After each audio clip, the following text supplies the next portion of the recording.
Today, let we start with the plant hormones and growth. Have you ever seen how the plant get growth? Plant की जो growth है वो कैसे influenced होती है? How the leaves get expanded, how the seed get germinated into a new flowering plant, how the stem get elongated, how there is a flowering in the plant at a particular period. ऐसा कभी नहीं देखा होगा आपने कि seed germinate हुआ, एक छोटा सा पौधा बना और उसमें तुरंत ही फ्लावर आ गए, या तुरंत ही एकदम से उसमें लीव्स जनरेट हो गई, लीफ एक्सपोज हो गई और पता चला बड आई, बड आने के बाद एकदम से फ्लावर आ गया. It is not so, because there is a special hormonal interaction which influence both the growth and development of the plant. Today I shall discuss you the different plant hormones which are responsible for different activities of the plant growth. Firstly, I would like to say about the control of the stem elongation, that is auxin. Auxin, gibberellin, cytokinin, abscisic acid, ये different तरीके से हमारे जो हैं plant के अंदर hormones मिलते हैं. ऐसे ही गैसेस हार्मोन है इथाइलिन भी. One by one I will discuss with you. Firstly auxin and gibberellin acid, या गिबरेलिन्स भी बोल देते हैं या गिबरेलिक एसिड भी बोल देते हैं. It auxin as well as gibberellic acid, both of them are responsible to control the stem elongation. Stem elongation के साथ साथ they are also responsible for initiation of flowering. यानी कि ये कुछ ऐसे लीव्स के पास ऐसे हार्मोन्स होते हैं which are responsible to initiate flowering in the plants. ऐसे ही है कि एक फ्लावरिंग हुआ, फ्लावरिंग के बाद आपको पता है कि फ्रूट आता है, तो फ्रूट को एक छोटा सा फ्रूट जो डेवलप होता है, that is a young fruit. तो यंग फ्रूट का इंडक्शन या इंड्यूस होना, बनना, and after a while, after a period of time, it get converted into a ripe fruit. ऐसा नहीं कभी देखा होगा कि फल आया और वो तुरंत ही पक गया. It takes time for ripening also. तो इसके लिए जो रिस्पॉन्सिबल है सबसे पहले तो है growth of the young fruits. That is responsible, the hormone responsible for this is cytokinin. उसके बाद है फ्रूट की राइपनिंग. फ्रूट की राइपनिंग में चलते हैं तो आपने देखा ethylene. Ethylene is also a gaseous hormone. अगर एक फ्रूट आपके पास पका हुआ घर में आ गया या फ्रूट्स के साथ में कोई ऐसा फल है जो बहुत ज़्यादा राइप हो चुका, उसके अंदर से गैसियस वेपर निकलते हैं. Those gaseous vapours are of ethylene. और वो गैसियस वेपर इथाइलिन के जो दूसरे अनराइप फ्रूट्स हैं उनको भी आपका पका देता है, उनको भी राइप कर देता है. तो it is also called as the ripening hormone, ethylene. Then auxin is also responsible for gravitropism of the roots. Gravitropism का मतलब है ग्रेविटी के साथ रूट्स का मूवमेंट. तो ग्रेविटी के साथ रूट्स का मूवमेंट होना, ये इसके लिए भी ऑक्सिन आपका रिस्पॉन्सिबल होता है. अगर हम देखते हैं आपका, जैसे एक फंक्शन बताया अभी मैंने आपको गिबरेलिन एसिड का, ऐसे ही सेल के डिवीज़न में साइटोकाइनिन, सेल डिवीज़न होता है, इलोंगेशन होता है और मैच्योरेशन होता है. लीफ बनती है, मैच्योर होती है और वो एक सेंसेशंस एक डेथ स्टेज पे पहुंच जाती है, ओल्ड स्टेज पे पहुंच जाती है. उसके बाद फॉल ऑफ हो जाती है, विल्टिंग हो जाती है, गिर जाती है. ठीक है. तो सेल डिवीज़न के लिए साइटोकाइनिन रिस्पॉन्सिबल है. इवन गिबरेलिक एसिड, गिबरेलिन्स, ये भी आपका रिस्पॉन्सिबल है. एक हार्मोन होता है inhibiting hormone, that is abscisic acid. ये एक इनहिबिटिंग हार्मोन के नाम से भी आता है. बोर्ड में एक क्वेश्चन उठता है कि इनहिबिटिंग हार्मोन का नाम बताइए, तो that is ABA abscisic acid. तो stomatal closure in the plants. The stomatal closure क्यों नेसेसरी है? To prevent transpiration, excess transpiration को रोकना, वाटर लॉस को रोकना है. ऐसे ही आपका जो है डिफरेंट प्लांट हार्मोन्स जो हैं डिफरेंट एक्टिविटीज़ प्लांट की ग्रोथ को देखती हैं, कंट्रोल करती हैं. अगर हम ओवरऑल समरी देखें कि what do hormones control in plants, तो हम कहेंगे रूट की इलोंगेशन, शूट की इलोंगेशन या रूट एंड शूट की ग्रोथ को रिस्पॉन्सिबल, सीड को जर्मिनेट करना, लीफ की फॉल को रोकना, टाइमली रोकना, यानी कि एकदम से लीफ आई और मैच्योर हुई और गिर पड़ी, ऐसा नहीं होता है. It takes time for the wilting of the leaves and to fall it. फिर डिसीज़ को रेजिस्टेंस पावर देना, यानी कि डिसीज़ को रजिस्ट करना, ये भी प्लांट हार्मोन्स कंट्रोल करते हैं. Then fruit formation and ripening, जैसे भी मैंने बताया आपको. फ्लावरिंग का एक स्पेसिफिक टाइम होता है कि पौधा कभी बनता भी है, बड़ा भी होता है, and after a while, after a few period, you can say एक स्पेसिफिक पीरियड के बाद फ्लावरिंग टाइम आता है. फ्लावरिंग के बाद बड फॉर्मेशन होती है और अल्टीमेटली आपका फ्रूट की ग्रोथ भी होती है, राइपन भी होता है और इस तरीके से जो है अपना प्लांट जो है अपना सारा का सारा कंट्रोल करता है सारी एक्टिविटीज़ को। जैसे फॉर एग्ज़ाम्पल हमने बताया कि जैसे ग्रोथ को भी करा, राइपनिंग करा, एक स्टेज के बाद आकर के प्लांट जो है आपका डेथ पे पहुंच जाता है और एक लाइफ साइकिल कंप्लीट कर देता है। लाइफ साइकिल किसी की एनुअल होती है 1 सीज़न में, किसी की बीनियल होती है 2 सीज़न में और किसी की पेरिनियल होती है सीज़न बाय सीज़न। नीम का पेड़ है, अमरूद का पेड़ है, सालों साल फल देते रहते हैं। Now today along with this plant hormone I will discuss the hormones which are present or which are secreted by the endocrine gland present in human body। हमारे पास 2 तरह की ग्लैंड्स होते हैं, एक होता है एंडोक्राइन और एक होता है एक्सोक्राइन ग्लैंड। तो एंडोक्राइन ग्लैंड्स को हमने बोला कि आपसे डक्टलेस ग्लैंड्स होते हैं और एक होते हैं एक्सोक्राइन ग्लैंड। एक्सोक्राइन जो ग्लैंड्स होते हैं ये आपके डक्ट वाले ग्लैंड होते हैं, अपना सिक्रीशन किसी डक्ट के थ्रू एक साइट ऑफ एक्शन पे पहुंचाते हैं। अगर मैं बात करूं कुछ ऐसे ग्लैंड का which are both exocrine as well as endocrine in function, तो सबसे पहले आपको भी और आपके दिमाग में भी एकदम से क्वेश्चन आएगा कि सर कौन सा क्वेश्चन ये इसमें कौन सा ऐसा ग्लैंड है जो एक्सोक्राइन भी और एंडोक्राइन भी है। That is the pancreas. Pancreas is both endocrine and exocrine in function. Why endocrine in function? Because endocrine इसलिए फंक्शन में है क्योंकि वो हार्मोन सीक्रेट करता है। और हार्मोन क्या सीक्रेट करता है पेनक्रियाज आपका? ये करता है glucagon as well as insulin.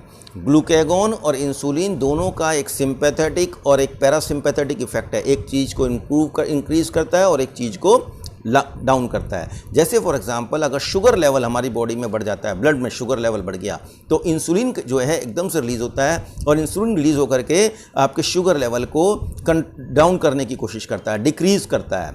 लेकिन इसी के अब शुगर लेवल अगर लगातार डाउन होता चले जाएगा इंसुलिन के फंक्शन के अकॉर्डिंग, तो हमारा ब्रेन शुगर जो है वो कम हो जाएगा एंड पर्सन में कोलैप्स ऑल्सो। शुगर लेवल कम होने से भी कोलैप्स हो जाता है, पर्सन फेंट हो जाता है, इवन डेथ भी अकर हो जाती है। तो ग्लूकागॉन अपना एक दूसरा सिंपैथेटिक इफेक्ट दिखाता है और वो उसको एकदम से रिलीज़ होता है उसी मोमेंट पे जैसे ही शुगर लेवल डाउन होता है और शुगर लेवल को इंक्रीज़ करने का काम फिर आपका ग्लूकागॉन करता है। ये तो मैंने बताया आपको इसका एंडोक्राइन फंक्शन। अगर अब आती है सेकेंडली इसके बाद कि भाई सर एक्सोक्राइन फंक्शन क्या है इसका? एक्सोक्राइन फंक्शन ये है कि pancreas pancreatic juice which is rich in various enzymes, वो पेनक्रियाटिक जूस जो है रिलीज़ करता है पेनक्रियाटिक डक्ट के थ्रू स्मॉल इंटेस्टाइन में, जो कि एक ऐसी साइट है जहाँ पर कंप्लीट डाइजेशन होता है प्रोटीन का, कार्बोहाइड्रेट का, फैट का। तो ये तो मैंने बताया एक ऐसा ग्लैंड जो both exocrine and endocrine in function है। अभी हमारी बॉडी में बहुत सारे ग्लैंड्स हैं, आप देख सकते हैं आपके ऊपर जो ये डायग्राम दे रखा है एनसीईआरटी बुक में लेफ्ट साइड में ऊपर की तरफ, इसमें एक ह्यूमन बॉडी दी हुई है। इस ह्यूमन बॉडी के साथ आपने देखें सारे ग्लैंड्स मेंशन हैं, तो ये आपको लोकेशन इनकी कहाँ है ये आपको मालूम होनी चाहिए अलॉन्ग विद देयर फंक्शन। पहली बात हम करते हैं थायराइड ग्लैंड। थायराइड ग्लैंड जो है आपके ये थायरॉक्सिन सीक्रेट करता है और 2 तरह के होते हैं, एक T3 और एक T4, as well as calcitonin जो कैल्शियम लेवल को भी बैलेंस करता है।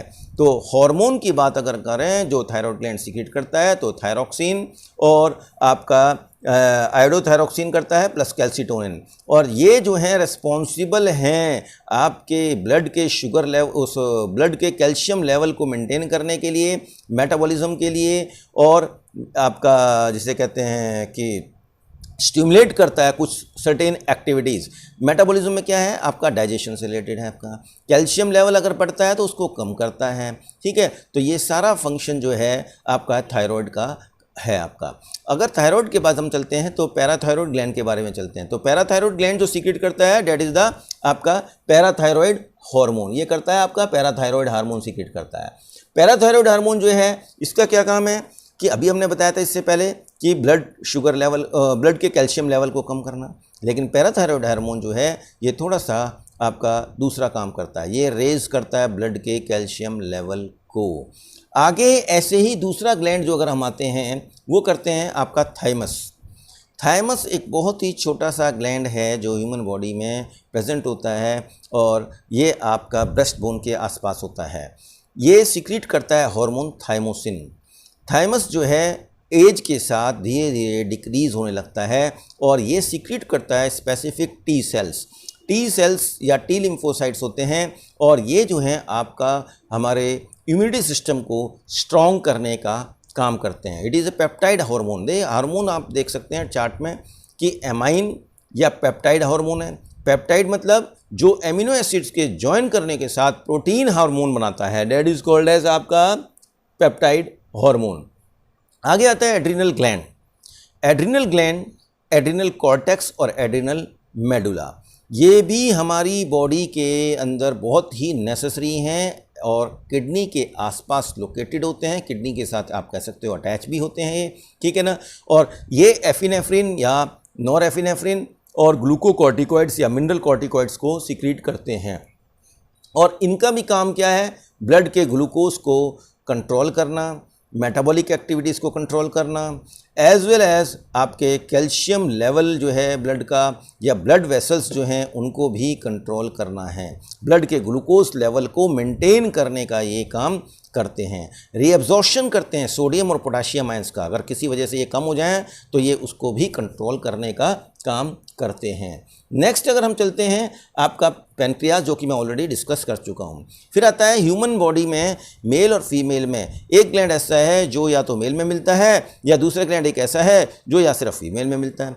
टेस्टिस एक ऐसा ग्लैंड है जो which is found in human male and it secretes certain hormones called as androgens. Group of hormones कहलाते हैं ये, जिसको हम टेस्टोस्टेरोन भी बोल देते हैं। और ये जो आपका हार्मोन है ये टेस्टिस के द्वारा सीक्रेट होता है और ये स्टीरॉयड हार्मोन्स है। स्टीरॉयड का मतलब ये है किसी चीज़ को एकदम एक्टिवेट करता है। जब एक ह्यूमन मेल पबर्टी में पहुंचता है तो पबर्टी में जाकर के बहुत सारे ऐसे फंक्शंस हैं, आपने देखा होगा बहुत सारे चेंजेस आते हैं, बॉडी में चेंजेस आते हैं। मुस्टैचिस का डेवलपमेंट, बियर्ड का डेवलपमेंट होता है, बॉडी पे हेयर्स की ग्रोथ होने लगती है, वॉइस सोरनेस होने लगती है। ये सब पबर्टी हार्मोन हैं और even responsible for secretion of sperms by the testis, और इसीलिए इसको हम स्टीरॉयड हार्मोन बोलते हैं। ऐसे ही दूसरा एक और ग्लैंड है ओवेरीज। ये पेयर में, ये भी पेयर में मिलता है, ठीक है। जैसे टेस्टिस पेयर में है ह्यूमन बॉडी में, और वो स्क्रोटम सैक के अंदर लोकेटेड है, जो कि बाहर लोकेट होती है बॉडी में, एब्डोमेन के बाहर। ओवरीज जो है इनसाइड द बॉडी होती है फीमेल के, सीक्रेट करती है हार्मोन एस्ट्रोजन एंड प्रोजेस्टेरोन। ये भी पबर्टी के दौरान जो चेंजेस आते हैं ये उसके लिए रिस्पॉन्सिबल होता है। हमारे फॉलिकल स्टिमुलेटिंग सेल्स हैं, ओव्यूलेशन करने के लिए ओवा रिलीज़ करता है पबर्टी के बाद, मेंस्ट्रुएशन के बाद रिलीज़ होता है ये, ठीक है। यूट्रस की लाइनिंग की ग्रोथ को लिए भी रिस्पॉन्सिबल हमारा यही है। तो वेरियस हार्मोन्स हैं। कई बार क्या होता है, आपको मैंने जैसे बोला, आपसे क्वेश्चन थोड़े से डिफरेंट फॉर्म में आते हैं। क्वेश्चन डिफरेंट फॉर्म में कैसे आते हैं?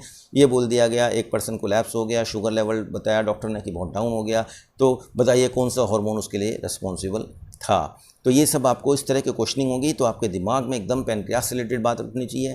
पैनक्रियास के द्वारा फिर कौन से हार्मोन रिलीज़ होते हैं, उनके क्या फंक्शन है, ऐसे आना चाहिए। मेटाबॉलिक एक्टिविटीज़ कम हो गई, बच्चे के अंदर क्रिटिनिज्म देखा गया, तो इससे रिलेटेड एकदम से थायराइड ग्लैंड एकदम आपके दिमाग में एक्टिवेट होना चाहिए। तो क्वेश्चन जो है एकदम टर्न ऑफ होके आते हैं रिलेटेड टू दिस।